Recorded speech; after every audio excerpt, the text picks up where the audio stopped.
just a Saturday about when we went down to Aggie Day. We had a good time. Yes, yes, yes. That show you a good time. All right, here we go. Good evening and welcome to this special edition of Showtime TV. I'm your host, Omar Rashada. This is the month of February, which is Black History Month. And today's topic of discussion is a look at the historically Black colleges and universities. HBU is in the house. I have Niina Harley, I have Sharif Green, and I have Kim Odom. Everyone, good evening, and thank you for being a guest on tonight's program. So good to have Hello. And All right, all right. So we're gonna have Thank you everyone. for having us. All right, no problem at all. We're gonna have everyone introduce themselves and just talk about what college that you went to and what was your experience like going there. So let's start off with Kim Odom. She represents with the AT and A&T. I don't know if that's North Carolina. yes, Okay, go as ahead, Kim. Omar said, I'm Kim, and I attended North Carolina A&T State University in the lovely Greensboro, North Carolina. 1988 graduate with a bachelor's in industrial technology. I'm originally from Wilmington, Delaware, but my parents were from North Carolina. I had lots of cousins that were at A&T and were graduates, so it was a perfect choice for me. I was looking for an engineering school. So I started out at A&T as an engineering major and ended up at industrial technology major. Still in the STEM field, but my experience there was nothing less than the best 4 years of my life. I'm sure Niina and Sharif may say the same thing, that college is the best 4 years of your life. It's so different from high school. The connections that you make and the friends that you make there are lifetime friends. I don't really know what the difference is, but maybe it was me, maybe it was that time of my life. But those are the friends that I still call now when good things happen, when bad things happen. I rarely miss a homecoming. I thought I was going to need some type of medication this past year when our homecoming was canceled, because I never miss a homecoming. And I get back to Greensboro every chance I get. Like I said, the networking, the friends, the whole experience was so special to me during that time, especially coming from Wilmington, where, I went to Brandywine High School, where I was, Black kids were in the minority. So for me to go to an HBCU was like a whole different world for me. So just the experience that I had there made me tougher and made me ready for the corporate world that I'm in now and for the world in general, I think. So I'm hoping we'll get into that type of conversation tonight, and then talk about the fun stuff that we did at college as well. All right, Sharif, you next. Sir, Sharif Green, Delaware State University, Hornet Pride. So yeah, came in '96, came out in 2000. Psychology major. Yeah, dude, that's about it. All right, and Niina. Later, I hail from Howard University, the Mecca. I was a theater arts, I was a theater arts major, and it was the perfect fit for me. And there were other choices that I wanted to make, but the greater wisdom of my elders, and I think my ancestors too, directed me to Howard University. I will say it was one of the most enriching experiences of my life. I have friendships that I have made from there that will last me a lifetime. And they really do become your lifelong friends. They become like family. Right. And so I have to say that that's where I learned how to hone, my relationship. What's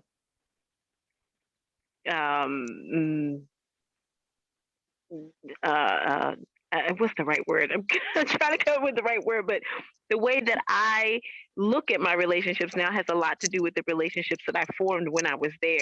Learning like what was, to fine tune how I interact with others.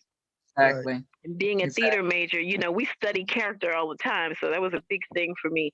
And we had the best professors who were just so seasoned at their craft, and they were able to instill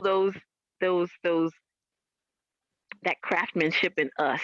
I mean, some of the deepest talents in Hollywood came from Howard University. Name anybody in Black Hollywood, they are likely to have gone to Howard University. So I'm very proud of my classmates. I'm very proud of the alumni who came before us, and glad to be a part of such a rich heritage of theater arts and our technical department. I mean, some of Black Hollywood that is part of the technical force in Hollywood also came from the Mecca. So I like to say that we are Black Hollywood. But I think some of your greatest artisans came, out of Howard, out of that tradition. And like I said, name anybody in the business, and they're likely to have come through. Right. So yeah, I remember when we went to your graduation. God, I forgot the actor's name. He played Elijah Muhammad and Malcolm X. I think he was the keynote speaker. What's the older gentleman? He played Elijah Muhammad and Malcolm X. He was your keynote speaker, I believe, at your graduation. Oh, you're talking about Freeman? Chadwick Boseman. Okay. Are you talking about Al Freeman? Oh, yeah. Yes. He didn't. I don't believe that he was a professor at Howard University. Oh, professor, that's what it was. Okay. Yeah, I remember. And he was the director of the executive director of the Department of Theater Arts also. Okay. Yeah. That's awesome. Yeah. That's awesome. Okay, Niina, I want to stay with you. I'm going to ask everyone, why did you decide to attend the HBU? I don't, my stepfather is also a Bison. And so when it came to choosing a school, I actually had some other schools in mind. And my mom strategically placed herself in a situation where she would be able to have tuition assistance with, her children. So we always had the choice of Howard University, with the other choices that we made. But I think Howard University, like I said earlier, was the perfect opportunity for me to be steeped in theater arts, to have access to the finest artists, to have access to the baddest technicians, in the business. And and we are closely related to our music department. So many of us, still did lots of music and musical theater together. Right. So we had a close-knit community, and I think having that incubator of school that was aimed towards our needs and our heritage made a huge difference in how we did our work. That is true. Because we weren't just doing the work of theater, we were doing the work of, distilling personality, coming to the table with the best of ourselves, the best of our talent, the best of everything that we put into our work. And I think they cultivated that at Howard. So I feel very blessed to be a part of that community.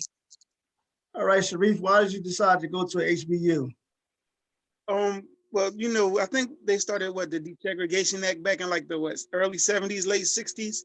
So my whole life, I was always bussed out of my neighborhood to go to what they do. They changed all the schools in Wilmington to elementary schools. And that was in the 80s.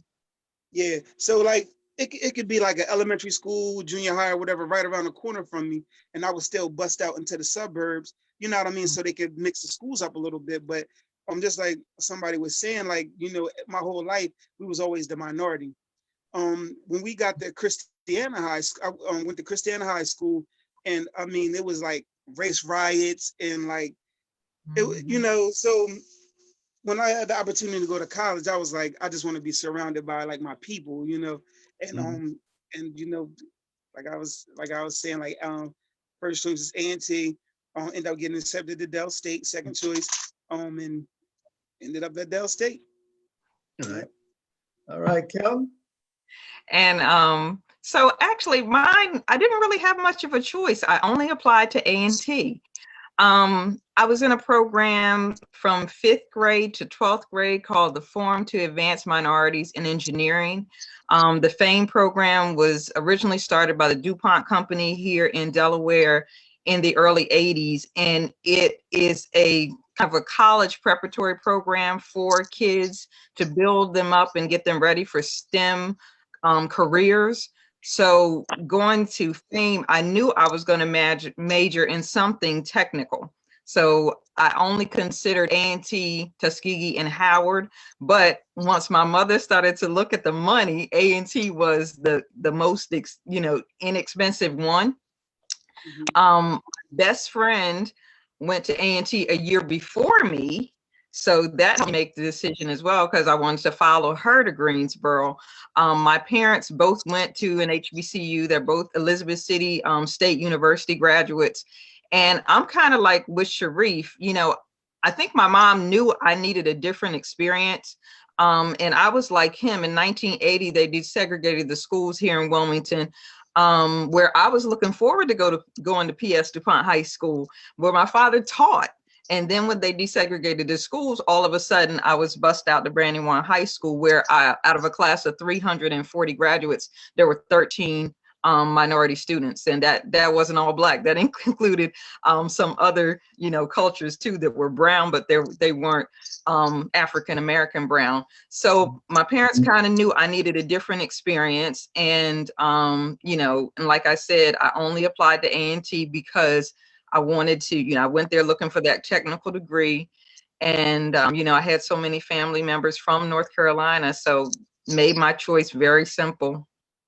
Wow, that's truly amazing. Yeah, when you look at Howard and PS, my father graduated from PS, my mom graduated from Howard, and I think that they were during their time that they were saying that African Americans either went to Howard, yep, PS, Wilmington High School, Wilmington High, or PS, the Dillard War a little later on. So, and that was it. Yeah, it was a close knit. It was a real close knit community. I want to give you all a scenario. Whoever wants to comment on it can. You got Raheem talking to Peter. Raheem tells Peter, "Listen, man, I have a choice of going to University of Delaware or Delaware State University, and I think I'm going to go to University of Delaware because white universities are superior educated than Black universities." So let me ask you three. What is your take? Do you think that white universities like Yale, Penn State, some of the others are superior than the HBUs? Okay, can I? I can answer first. Okay, I'm sorry. We all going to attack you. We all going to attack you. But my first thing is, if it's my child, how much money is University of Delaware giving you? That's my first question. So, because if they're giving me money and they're going to pay my kid to go, then the right decision would be wherever they're offering the most money. But from a global perspective about what the child, because it's not all about that degree. Yeah, you're going to get a degree, and these HBCUs are accredited universities just like any other. But I think HBCUs build and create African American youngsters better than the PWIs do, because it's so much more than just school. It's so much more than just school. I went to A&T. Jesse Jackson is an alumnus of A&T State University. I went to school with Jesse Jr. and Jonathan, his sons. We protested things. We heard about things. We were on the cutting edge of all the things that were going on in that time. The networking that I have now of people that I can reach out to all over the country, you can't put that. You're not going to get that at your Yale. You're not going to get that at UD. All the things that my professors told me that weren't in a book about just living, and professors inviting me back to their house for dinner and just sitting down and telling me, okay, well, when you go into an interview, this is what you say. This is what you wear. There wasn't a class about that. This is just instructors who were interested in me because they looked like me and they wanted to see me. I even had an instructor that saw the guy that I was seeing and pulled me to the side and said, you know what, you need to leave him alone because he ain't getting a degree in nothing. He's just down here wasting his parents' money. You know, so I mean, I had professors that told me stuff like that. You don't get stuff like that at University of Delaware. That's not going to happen. So I could go on and on and on. I'm sorry. I'm on that. Yeah, No, this I is all about. 100% Ashe everything that she said. Kim, you are on point with all of that, because that is one of the reasons I always say that my Howard University experience was more than just going to school for university experience. Yeah. I didn't know it when I got there, but I mean, I still to this day call one of my professors Uncle Kelsey, because he really was like Uncle Kelsey. It was like going to school with your aunties and uncles, except that they were theater professionals, and they did not expect anything less than your best. They pushed you to be in excellence in all things. I mean, and I was a good student. But I can remember going to one of my classes, and I had been getting A's in the class, and I just slid by with a B one day, and she was like, "I'm going to call your mother." And I was like, "Well, what was my grade?" I was like, "Well, what was my grade?" And she was like, "Well, you got a B." And I was like, "A B?" I was like, "If you call my mom about a B, you might get some special spicy words." You know.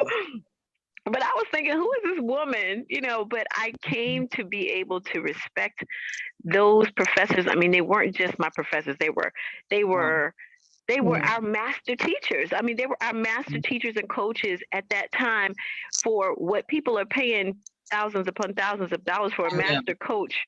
Now we got at Howard University, it was like our education. It was like an education with special sauce on it. You know, exactly. I mean, it really. And you got an auntie for life. You got an uncle to call on for life that you go back into homecoming and see. And if you heard something happen, you'd be sitting here crying like a baby. Yes, yes. If I piggyback onto what both of you guys are saying, not only is that true for Bethune-Cookman, but I was in the band. So that gives you a whole another family and your HBCU family.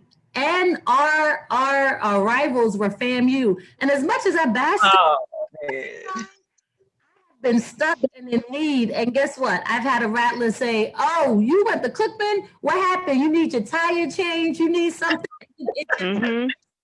That's the other thing. There's something about that HBCU love that just translates through all HBCUs. So the respect that you get from your professors, it is authentic throughout, and that mindset.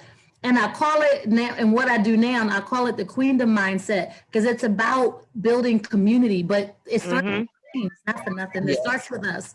But because we have the heart, all of us, we have the heart of community, which is why we went to HBCUs in the first place. We see that we have community members who need, when we see that we have youth who need our heart, hand, and mind, Bethune-Cookman. Heart goes to that service, to that need. Most of us end up being in service, and sometimes that's not even what we went to school for. It's that side hustle or that volunteerism that we do outside of the normal work that we do, that doesn't even feel like work anymore. And you're so right. That's the job you would do for no money, because I got some of those jobs that I just do for no money, helping people. All right. Okay, Sharif, go ahead, Sharif.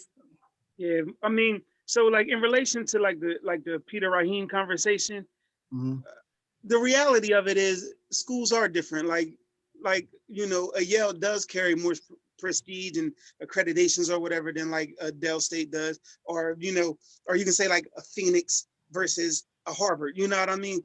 Like they do carry different prestige about them. So I don't, you know what I mean? So just like that aspect of, as two people talking and saying, like, you know, they might not know the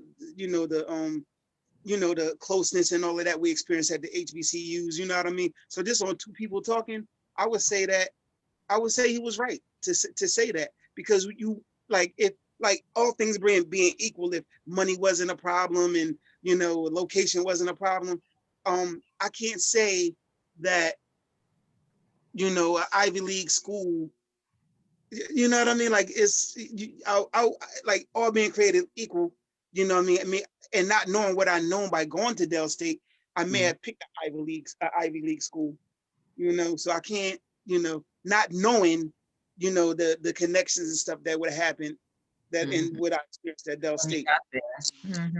Okay, joining us, she just jumped right in. I didn't get a chance to introduce her, but she's very outgoing, ladies and gentlemen. Welcome on the panel, Annette Fletcher. Annette, the first question, well, you kind of answered is, what university, what HBU did you attend, and why did you decide to attend an HBU? So you want to elaborate? Well, I initially attended Johnson C. Smith University at 100 Beatties Ford Road in Charlotte, North Carolina. Another good choice. And I had some technical difficulties. So I had to leave. So God blessed me with a scholarship to Bethune-Cookman College. And I went on a band scholarship to Bethune-Cookman College, where I was a member of the Sophisticats Flag Corps. And every homecoming, I go back and march. And still march. March, yeah. Yeah. Loved it. Like, authentically, our motto is enter to learn, depart to serve. And if I'm honest, when I think about my story, like my heart goes out to Cookman, because everything happens for a reason. I met some good people that I still love and keep in touch with at Johnson C. Smith University. They still call me family. We still catch up. I still get invited to homecoming, but it's always around the same time as Cookman's. And I'm not even as Cookman's. So yeah. I go back, but the support and the family that I got connected, thank God I had an aunt, Miss Carolyn, actually, when she was showing her daughter what schools to go to, she took me with her. So we stopped at Howard, we stopped at Johnson C. Smith, we stopped at North Carolina A&T, we stopped at Tennessee, is where she ended up going. So like, I don't want to go to Talladega. I don't really know about Howard, but Johnson C. Smith, I was kind of feeling that. That was nice. The Golden Bulls. You know, when you hear HBCU bands, hello, how have you been? It's like, yeah, I want to go here. So I picked Johnson C. Smith. You know, I was a freshman. I was very naive. My eyes were, everything was open. And I was just like, I was your average freshman. It was my first time away from home. It was my first time on my own. I was the greenest freshman. Now, Annette, are you from here too, though? You couldn't have been greener than me, Annette. To Delaware. And that's why, because we never, I had never seen that many Black people in one place in my life. Right. Because growing up here, I didn't go to schools like that. I don't live in a community like that. So the most time I ever saw that many Black people was, I saw a couple of hundred at church, and I saw a couple of hundred when I was at my family reunion in North Carolina. But other than that, I had never just totally done anything with that many Black people. Mm-hmm. So it's a whole world from us who are funny from because it's funny because my grandparents are from Wilmington. The bulk of my family is here in Wilmington. I went to Howard. I was here so much that people at Howard thought I was from Wilmington, because I would be up here every weekend, because that's where my family is. I would jump in the car and I would call my parents when I would get here, and I'd be like, "Can I go to Wilmington for the weekend?" They'd be like, "Tyler, you think we don't already know you in Wilmington?" I would go visit my cousin who lived on Walnut Street around the way, and then I would go past my cousin's house on the way to my grandparents' house, and of course, I used to think my grandparents were famous because they know everybody in Wilmington. I mean, I could sit on their porch, the whole state of Delaware would roll by. The mayor from Philly would come. I mean, they knew everyone. I said one day I'm gonna write a book about just sitting on their porch and watching the whole state go by. But just having that rich experience at Howard, and honestly, I felt like I went to Howard for half of my schooling, because we moved to Washington when I was, I believe, 11. Mm-hmm. So I went to Howard University Children's Theater, which was run by one of our professors from Howard. So I was on Howard's campus from the age of 11 or 12, all the way up through my Howard experience. Wow. So I saw generations I saw like alumni class. I went to children's theater with students who were in the classes of like 80 something through my year when I came in. So they were like, wait a minute, little Niina. And so sometimes they'll be right, there'll be an event and they'll be like, oh, Nina's coming. And they'd be like, Niina who? And they'd be like, Niina from Howard. They'd be like, little Niina. And I'm like, listen, I'm a whole grown woman. But I mean, just the network, I mean, it's so funny. I don't know if you all are from DC, but like a lot of the theater folks come from Duke Ellington School of the Arts. I know you all have a School of the Arts in Philadelphia, but the School of Arts there in Washington is the Duke Ellington School of the Arts. Wow. And so many people thought that I went to Ellington. I never went to Ellington. But there are, again, classes of students from Ellington who think I went there, including people in my age group, as well as people who were several, classes before me, because the theater community is so small there in Washington. I knew everybody from, so many people. And then we have the DC DC Artworks there in Washington. So I knew all the DC Artworks folks. So, I mean, just being from Washington, right there at Howard, there was just so much richness there. So much, I mean, the experience was so rich. I just don't know. I mean, I didn't go to any other HBCUs, but I still say there is nothing like the Howard University experience. And I know everybody from HBCU say there's. No, you go to the homecomings, like checking out. I had the pleasure of connect again. You get family when you're at school, right? So my drum major is a Q.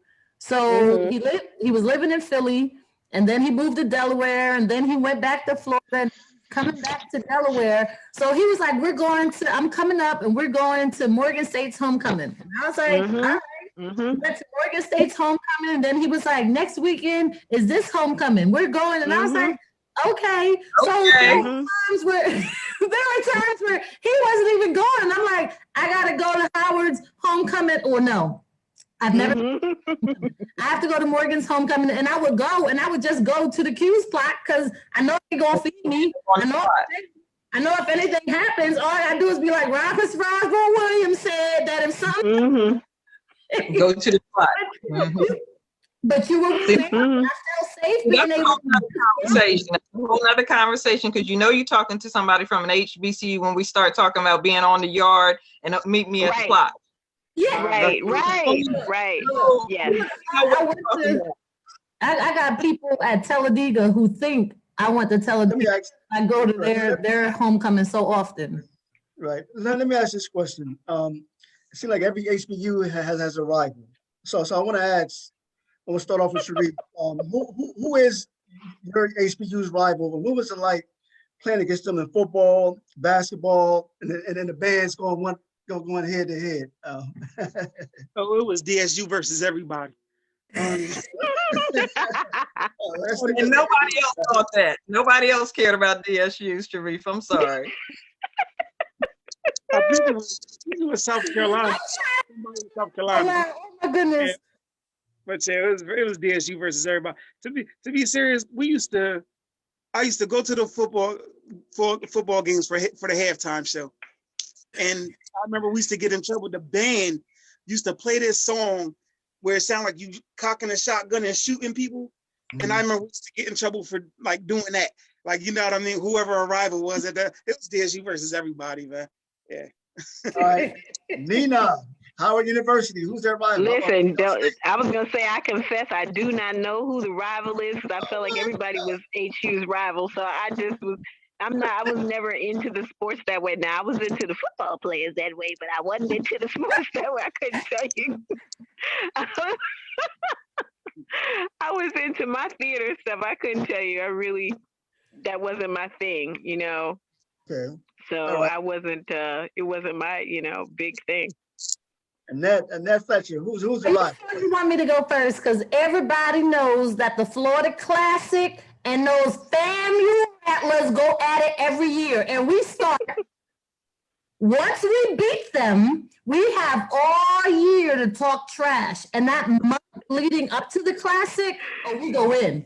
The the comeback, the pages, we go hard, hitting rattlers, all kinds of memes. We coming for their president. We coming for their band. We coming for everything. Now, God forbid, we lose. We on a streak right now, and I think we up to like 24 or something. And God forbid we lose that streak. I know they got memes just waiting to be shared. So I'm like, on stuff now. Like, God forbid if when this open up and we lose for Classic, because they've been waiting for this. They've been stewing, waiting to release, trying to come out with something good. It got to be good. FAMU, Florida A&M, the Rattlers, the Green and Orange. I ain't gonna give them that much love.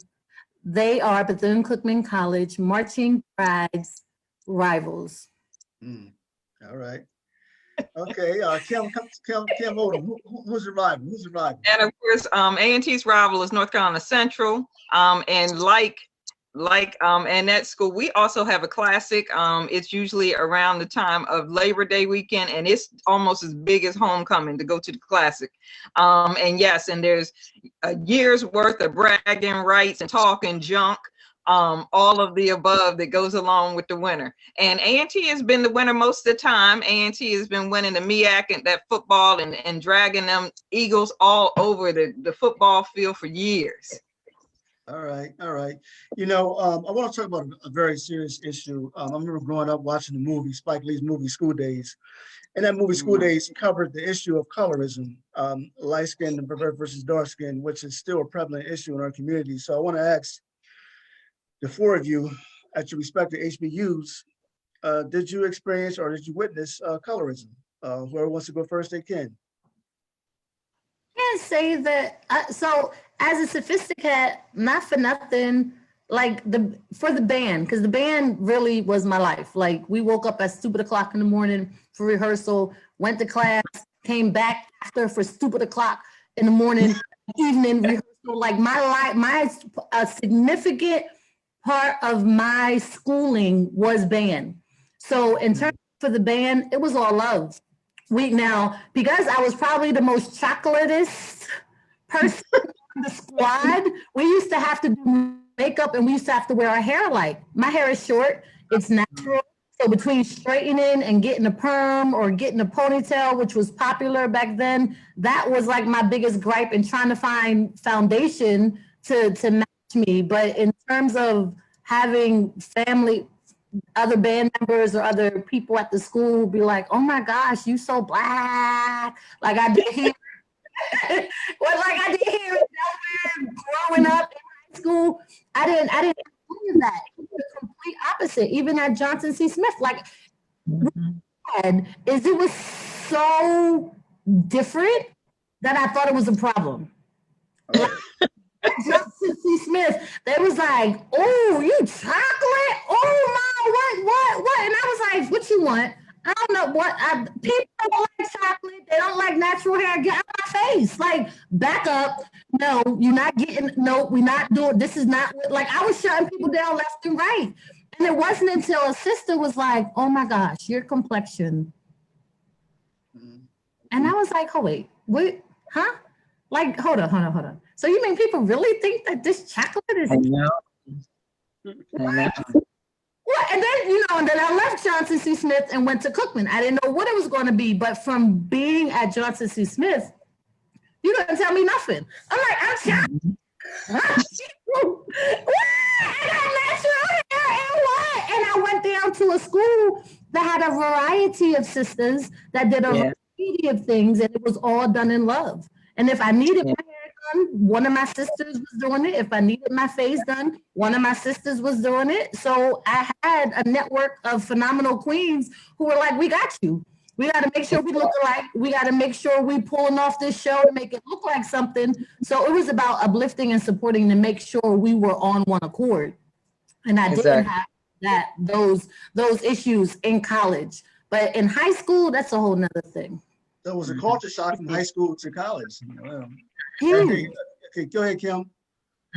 But yeah, I'm kind of like you and that I saw more colorism when I was here in high school. It was weird. It was like I was never pretty enough, never you know, the one the guys talked to. I had a boyfriend, but it was the preacher's son, and we just dated all through high school. But it was amazing how when I went to college, it was like a whole clean slate. It was a whole different ball game where I saw some of the most beautiful Black people in all different shades that I had ever seen in my life. Because here it was different. All the pretty, you know, girls hung out together.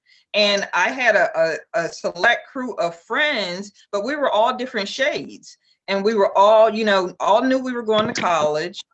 And actually, you know, my friends and I, we went to A&T. I had one girlfriend that went to Winston, and we were all there. No, I did have one that went to Howard, Niina. But we were all, you know, light, they were dark, but it was just different when I was home. And when I went to school, it was like, you know, there really, I don't recall any really colorism issues. When you saw the lines, when you saw the AKA's lines, it wasn't like it used to be. I don't think there was a paper bag test anymore. They were all different shades. You know, when you saw the Deltas, they were light, they were dark, they were everything. When you saw the Zetas, they weren't all dark. You know, they were everything. I think by the time I got to school, they were away from that colorism type of thing. Maybe that goes on more in the PWIs. I don't know, but it didn't go on at A&T State University. You know, they, you know, now as far as those grades, you might not be able to pledge certain things if you ain't had them, you know, that GPA right. But they didn't go by color by the 80s when I was in school. They didn't really, you know. And guys, as far as people dating, you saw all kinds of things. You saw real light-skinned people, real dark-skinned people. And I think it's weird because I saw more of the light dark thing where, you know how sometimes people are more attracted to something that looks totally different. Where you'll see real light skinned people, real dark skinned people, because they just like what they like. But anyway, and all of that to say, I think I saw more colorism when I was growing up here. Definitely didn't see any at the HBCU. I would tend to agree with her. I can't say that was part of my experience at Howard. I think as, you know, theater people, we were always pushing the envelope for different kinds of ways to look at our social situations, you know. So, I mean, we addressed color with certain theater pieces, but I don't think that there was an experience where I felt like there was any internal kind of discrimination against each other for color. That wasn't part of my experience at Howard. Okay. Sharif, you want to chime in? Or are you good? It's the same.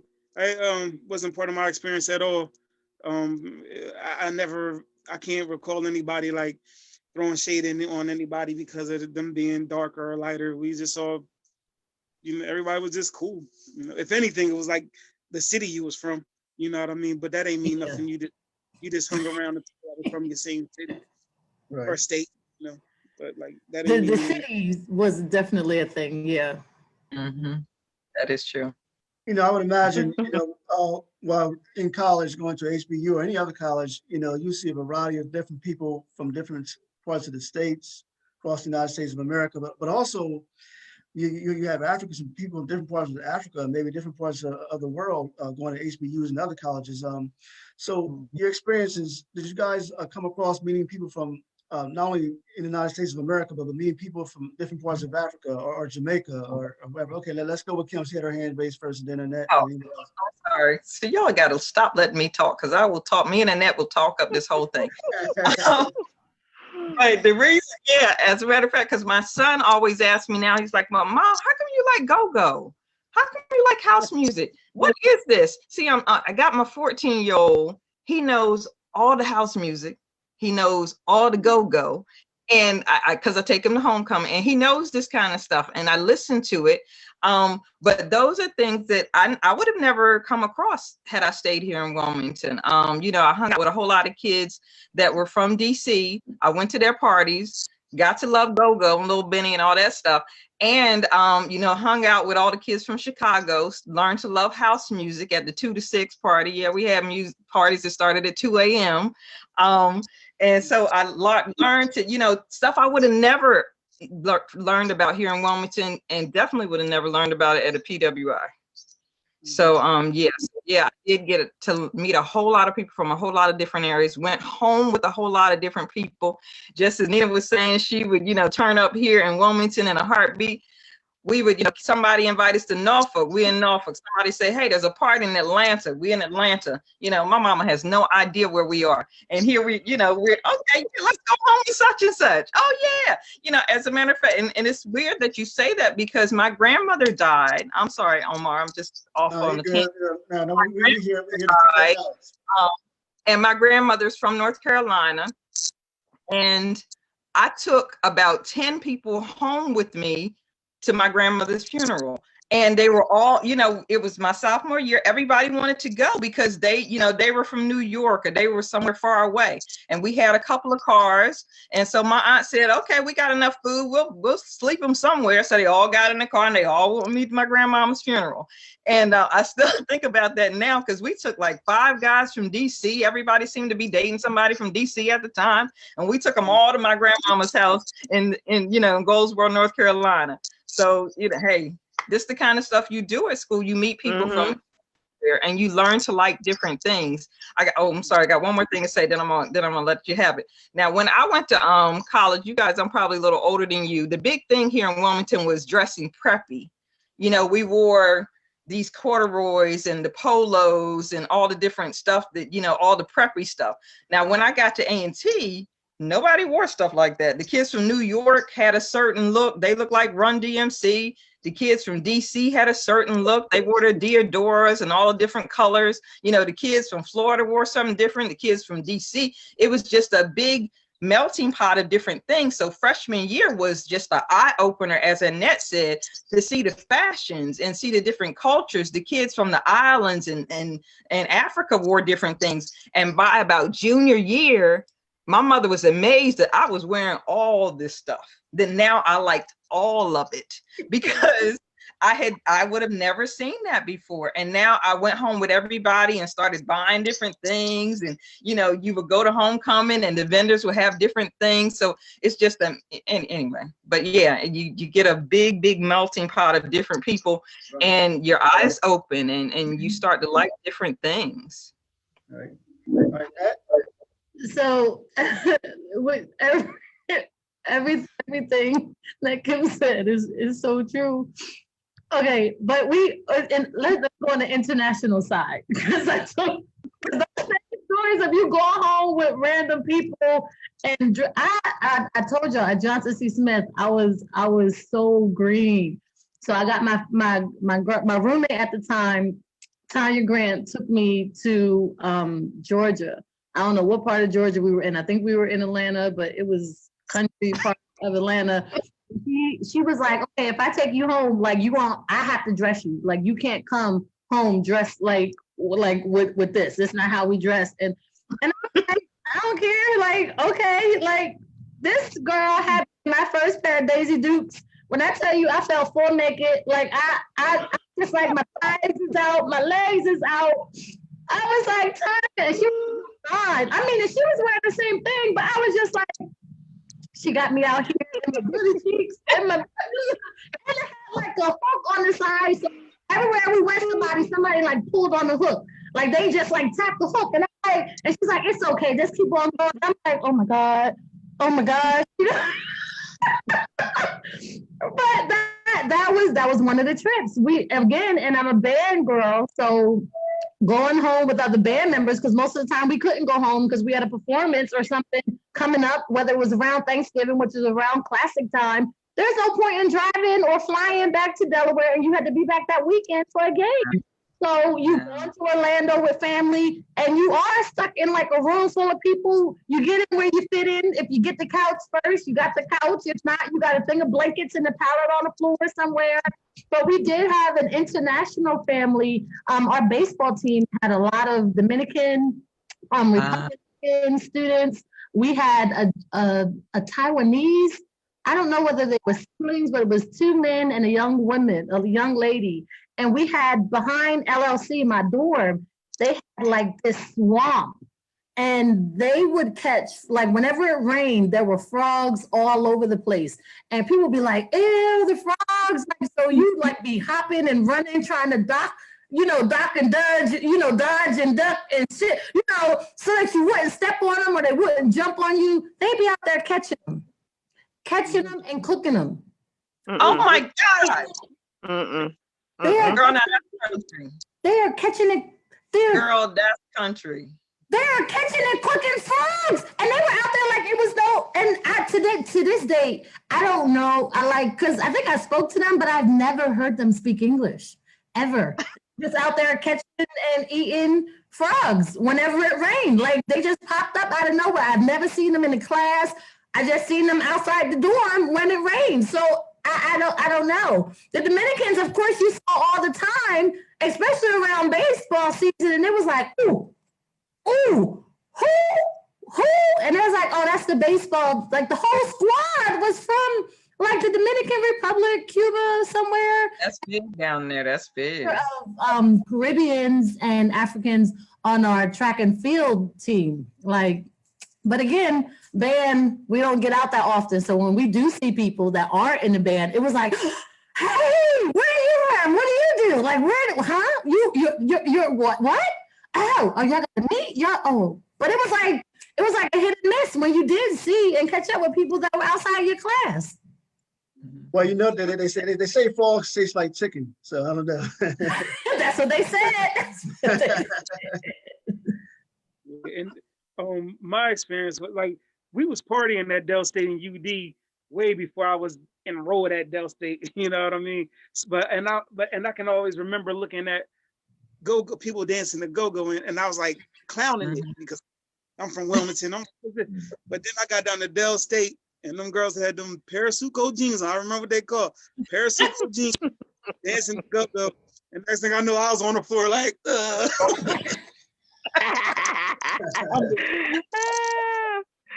So he grabs you and won't let go. And now you up in the go-go. Right, now I'm up, now I can't wait to go to the go-go. So it was like more than even I had a homegirl that was I remember she used to go home like some weekends or whatever, she would go home and then she'd bring back, curry goat, jerk chicken, like sugar cane. I always think it was decent. And but like more and then we talking about like in 90 like 90, when I went in 96, it predated the internet. So you wasn't exposed to like the different, even like the national cultures. You wasn't even exposed to that. So like to my roommate was from Gary, Indiana. He was telling me how it was like so gang related out there. He was a vice, he was GD folk, and he bought his first red shirt coming out here. So his closet was all dark blue with like one red shirt in the middle that he loved to wear because he couldn't wear it where he was from. And like I said, like the DC, the people from DC and like how different their accents was, like, you know what I mean? Like, so like, mine was more blown by just the people that I wasn't exposed to being in the States, So yeah, I enjoyed that a lot. And I learned more from that than I did my like educational experience at Del State. Just being like it gave me a zest to travel. See, I think that's part of the experience, though. I think that all of that is part of the experience. It's a different kind of experience at an HBCU than it is at a regular, mainstream university. It's just it's an experience that's tailored just for us. Would you stop? It's tailored just for us, and so it is really a very unique experience. And I'm really glad, like one of my girlfriend's daughters, two of my best girlfriends in school. One girl, her oldest son went, and the other girl, her daughter went. Now she had chosen a few other schools, and we were like, wait a minute, you don't want to come to Howard University? We're not gonna get our feelings hurt or nothing, but you don't want to go to Howard. Like, all the people, like nobody goes to the theater arts department doesn't know Miss Janet Johnson. No one. There's probably not anybody who's been through Howard in the last 35 years that does not know Janet Johnson from the theater arts department. Nobody. If you went to theater arts and you don't know Janet Johnson, we looking at you side eye. You didn't really go. Mm-hmm. We looking at you side eye because how did you make it through and she didn't meet you? But she finally came back and told us that she was going to Howard. We were all thrilled, like she was just, you know, I was thrilled like it was mine, you know. And so we just get excited knowing that, you know, we're passing on the tradition. And my dad was very excited for me to go. I didn't know that until much later. Actually, it was my senior year, and he was offering to pay for me to pledge Delta because he's a Q. And I was just like, Daddy, I can't do it. I mean, I wanted to because all the women in my family are Deltas, all of them, except for my grandmother. She's a, oh Lord, she gonna come from the grave and get me. She is going to. Oh Lord. She is going to.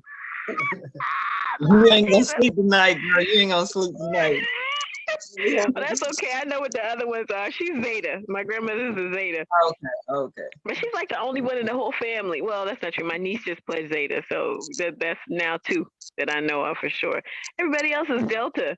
And my dad was like, "Well, I'll pay for it." And I was just like, "Daddy, I cannot." I was like, "I cannot pledge." I'm probably the only one of the women or the cousins in my age group who could have pledged and didn't pledge.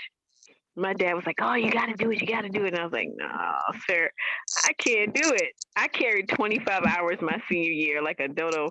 No, girl. No. I was just determined to get, I know. It was, my dad was like, "That's not a good idea, love." But I was like, "I'm getting out of here." And I mean, my grades were excellent. But at the end of the semester, I was just like, I was holding on for dear life. I was like, they were like, "Use the force." But you know, those professors, they got me through, you know, they push you and they get you through, and they're like, "Come on, girl, you can do it." Right. Yeah, you know, when you go to college, I would assume that all 4 of you stayed in the dorm. In the dorm at the Oh, I didn't. HBUs.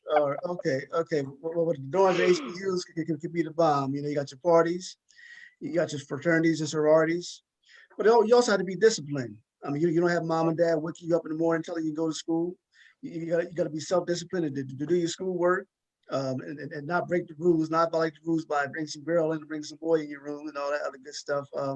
Sharif, so I don't know. Well, let me just ask an open question. So, for any of you who stayed in the dorm, what was your experience like?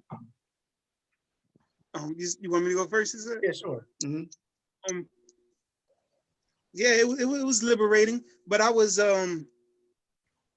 I really did see it as a privilege and an honor to be in college. I'm the only one of my friends that went to college. So I figured out my balance very early. You know what I mean? And I can remember during freshman orientation, them saying, "Look to the right of you, now look to the left of you." The One other of y'all person. was from senior, and His sound, he just muted himself. Yeah, you just muted. There you go. Yeah. Oh, you're back muted again. Call again. Back. Yeah, you back. Yeah. Okay. So yeah, when they said that at freshman orientation, I was like, yeah, you know what I mean? I gotta make sure my head is on straight and I find balance. And I took a course called Learning Strategies for Academic Success. And I can remember Professor Dr. Katz, and she said, "Do this, show up to class, sit in front of the class, make sure you read the summary in the back of the book, you know what I mean? Participate and you'll be good." And I followed that, you know what I mean? So, you know, most of your grade is showing up and participating. So I did that, got my work done, studied. This is history. All right. Anybody else staying in the dorm? So Where did it go?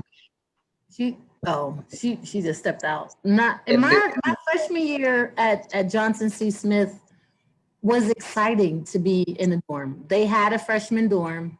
I was in the band when I was at Johnson C. Smith as well, so we go early. And because my in retrospect, my experience was great. Mm-hmm. Because I was so naive and just irresponsible. Like I set myself up for the shenanigans that I ran into, sort of. I ended up with a stalker, And like from that stalker, basically my family came and packed me up and brought me back to Delaware while I was in a meeting with the president and the board. Oh, Lord. Yeah, it was a whole mess. So when I got that scholarship to go to Bethune-Cookman, I and my freshman year, same thing. You know, in the band, you go early. Your family, your freshmen, your crabs, your crab sister, your crab brother are responsible for making sure you get up to band practice. And you have to have a GPA to participate. And if that's where your scholarship money is, you're gonna be present. And you're so after practice, you going back just to shower and go to class, or you going to class funky because that's how they gonna send you out of that morning rehearsal to practice. But my HBC, my Wildcat family made sure that you were up as a freshman. But coming from Delaware and a family of 10, my family was like, look, you already left Johnson C. Smith over some mess, and they're going to turn around and go even further to Daytona Beach, Florida. You better get it right this time. So I wasn't saying, I'm like, I got to go to class. I got to go to school. My scholarship is a band scholarship, so I need to be present. And I'm not fixing to mess it up for nobody. So I was present, and I had to finish. It wasn't like, oh, maybe I'll stop or maybe I'll drop. No. And then not for nothing, you know, I had family. And my mom would like do dinners and things. So I had money to wash clothes and whatnot. So she up here raising money and busting her butt to make sure that I'm good. And I'm gonna be down here acting the fool. No, that wasn't an option. I wish I would have. I could see them driving that 15 passenger van down to Daytona Beach, Florida. Yep. Just to say you. Wow. Not happening. So yeah, between my family being my sister's keeper, my band members looking out and making sure you were up and at 'em, and me understanding that I came down here to get a degree. I came down to graduate. Now, it might have taken 5 years because I got 5 years sitting back there. But look, nope, I ain't giving up. I'm going to finish. I need how many more? You're not offering it? That's okay. I'm coming back next year. I'm going to be here. Yeah, that's awesome. You know, we all talked about, go ahead, Sharif. I mean, I act a fool, but I had to make sure, you know what I'm saying, I got it done in that time. Right. We Dale State, the party started Wednesday. It went from Wednesday to Saturday. Wow. It'd be like a fashion show, something else, the auction, then your Friday night party, then your Saturday night party, you know, and every one of them. In the fall, my life was band. In the spring, because I'm a sophisticated, I'm a color guard, I had a little bit more time to kind of do some other things like the gospel choir and the Epicurean mock troupe. But in general, my life was the band. And partying time as a crowd, as a freshman, no. I wish I would be at a party as a freshman. Let me. Right, definitely. See, we had cast parties. So we had like, you know, once we had a show, we had a cast party. So I can remember a few cast parties. Now I wasn't one of the wild kids. I really wasn't. I mean, my parents were like, listen, school is your job. Okay. Just be clear. Don't be bringing home no bad grades. And so I knew what I was there for, but I still, I took my time in school because I had remission of tuition so I could go and study. And I got real excited. I started like studying children's theater and I was touring all over the country. I had like 33 hours that I could not use towards my degree.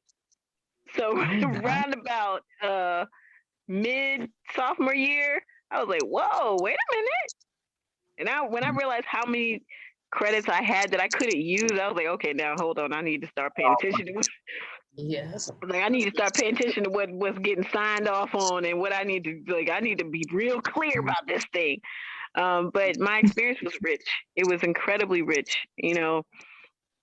And my friends could drag me to a party. Now I wasn't one to go find the party, but you could drag me to a party, but you'd have to drag me home. Like I wasn't one to just go out and look for no party. My girlfriends would be like, "Come on, come on, come on, come on, come on." I'd be like, "Well, I don't have anything to wear," and I stayed off. My parents lived in DC, so I mean, I stayed at home for the most part until I stayed in off-campus housing, and they would drag me out. They'd be like, "We got something for you to wear. Don't worry about it." And I'd go out with them, and these heifers would be on the wall, holding up the walls. Oh, wow. Wow, right. So me, the bookworm, I'm out on the dance floor. They had to drag me home. Like, come on, let's go. Like, y'all dragged me out here. You kidding? Don't act like that. You know it was about being out in the place, being seen. I was there. I saw it. I seen it. With him. See, it was all about the party for me. Once I was partying, I was good. But I wasn't interested in going to find the party. I just wasn't. I wasn't really a crowd person. So once I got into the music, I was fine. But Right. Now, see, Omar, I did live in the dorms all 4 years. Right. My mama ain't had no money for no apartments and nothing like that. So I did live in the dorms, and I think that was one of the richest experiences I ever had. I got a 14-year-old, and Omar, my husband. We were talking about him this morning because he was up this morning bothering everybody in the house, 6 a.m. in the shower, and then it snowed, then he didn't have to go to school. But then he wanted to walk to the bedrooms and talk to everybody. And we're like, man. And I told my husband this morning, I said, I can't wait till he goes to college and he learns respect. And that when you have a roommate, you have to, I mentor some teens for the Walnut Street YMCA. And I was listening to them not too long ago talking about, well, yeah, I'm not going to have a roommate telling me what to do. If I get a roommate I don't like, they're going to have to leave and I just sat back and laughed. I said, having a roommate and living in the dorms is the best humbling experience, and every kid should do it, especially my kids, because they think they can do anything they want to do. And I can't wait till they go to college and have to learn to, to live with somebody who's not a morning person like them. Who's not a family member. Exactly. You have to, I remember I had a roommate that smoked weed all the time. And, and she was on the basketball team. This chick was about 6 feet tall, and I was scared to death of her. She was from the Bronx. And I get on the phone complaining to my mama saying, well, Ma, she's smoking weed in the room again, and they sitting all over my bed, and we're going to get kicked out of school. No. When they're smoking weed, and my mama's, I'm calling all the way from Delaware. My mama's like, well, you tell her that she can't be doing that. And I'm like, Ma, she going to beat me to death. I can't tell her that, So anyway, all the stuff that I learned about relationships and learning to live with other people, I would have never learned anywhere else. The dorms is, I never lived around bugs until I lived in an HBCU dorm. Right. You will see at a dorm. Yeah, you will learn, and I'm talking about flying roaches, all kinds of crazy, just like all the living with nasty people that you would never do at home. You learn to communicate, you learn to work things out. I think everybody should go to college dorm some point of their life. It's a very humbling experience. They have so many different rules now for these dorms. I went back to school. We actually have co-ed dorms, and I don't know what co-ed dorms or something. And I'm like, but it's a Methodist affiliated school. Y'all already have issues with kids leaving with different. So I look. But in terms of like dorm life, you're right. But it's up to your RA. Whoever your RA is the one to kind of make sure what happens. Because if you have a cool RA that's smoking, she's gonna be like, open a window, light an incense, you'll be good. Type thing, right? And then you have some who are like, who is it? Y'all gonna get kicked out. I see a male shoe under. And see, that was me, because I never did anything like that. So I'm like you, Annette, I'm Miss Green, I'm Miss Naive. I'm like, well, I don't do none of that, Mom. I don't know why she doing that. And my mother's like, well, you gotta tell her to stop. So my freshman year at Johnson, at Bethune-Cookman, I had a roommate we were okay for the most part until that phone bill came, and then she left like some ridiculous phone bill. I was livid. Fine. I was in like a suite, so there were two. It was me, a roommate. We shared a bathroom, and then another room next to ours. My suite mates were phenomenal. My your roommate. And mind you, I'm in the band, so I'm not even in the room that often. So when I do come home, it's late. I'm taking my shower and I want to go to bed. I don't want to go to bed hearing, Oh, no. So I talked to the directress and I'm like, look, This shit. no. So in the room, we swapped. She was like, I'm having trouble with my roommate too. So I'm like, this is Let's move in together. This girl had everything in the room. Everything. In terms of, I had never seen bugs before, but my girl moved in, I was just like, I can't risk for losing. So that next year, I'm back with my same suite mates, thank God, and I'm waiting for my roommate. And I'm like, oh my gosh, who are they gonna give me? I'm literally pacing. Who is my roommate gonna be? Okay, all right, everybody. So we're coming up to closing time. So I want to give everybody about 2 minutes each. This is Black History Month, so any encouraging words about what Black History Month means to you, just very, very briefly, because we're coming out to the closing of the program. So I want to start off with Sharif. Black history to me means study your history beyond the American slave trade. All right, Niina, Songbird. I'm gonna say I'm gonna piggyback what he said, because we come from all over the diaspora, and I think that you have to study where indigenous people from all over the globe came from. You know, we are the indigenous folks on the planet, so I think you have to study so much further back and embrace a whole heritage. You know, we really do have so much that we've been blessed with and given and enriched with, that you can't stop there. You can't stop there. You have to go and honor all of it. And I think having the experience of being at an HBCU gives us a greater palette for so much that is the Black experience, but also there's just the human experience, you know? Right. So, okay. Yeah. Annette? Black history means respecting not only myself, but the people who have allowed me to be where I am today, and to continue to pave the way for other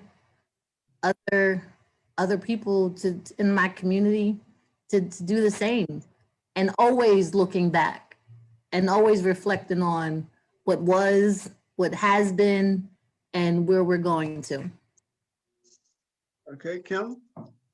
Black History Month is key and should be longer than just 28 days, because we need to tell our own story. We can't move forward if we don't look back and see what happened and build on what our ancestors did to get us to where we are. We're working in jobs where they have people of every color. We can go anywhere. We are voting. We have opportunities just because a lot of people sacrificed for us. So this is the month, and this is the time to go ahead and give them their flowers and be appreciative of everything that's been done, so we can walk in the shoes that we walk in now. And it's important we continue to tell our children and tell them about the things that they don't teach in school. We were talking to our teenagers that we mentored last Saturday. We watched a movie about Black Wall Street and how they burned it down. And, you know, the students had never heard this story. A lot of things that they don't know about, we have to teach them. And it's important that we teach them this month and every other day of the year, so they can continue to grow and not fall into the pitfalls, you know, that the companies and the United States has set for them. So we have to set them up for success and tell them the truth about their history, that they were kings and queens. Mm-hmm. Someone said earlier that Black history is the authentic history of America uncut. Yeah. I mean, Black history is human history, right? Right. I mean, it's human history, right? I mean, it's world history, right? We're all human. Yeah. It should be included, whatever history they're telling them. Right. For real quick, we talked about a lot of great things that you guys really enjoyed about attending an HBU. Real quick, is there anything that you think you didn't like or you think needs improvements? Maybe in terms of HBU you attended or just HBUs in general? Go ahead, Sharif. You ready? Like you ready, man? So, but I graduated with Latoya.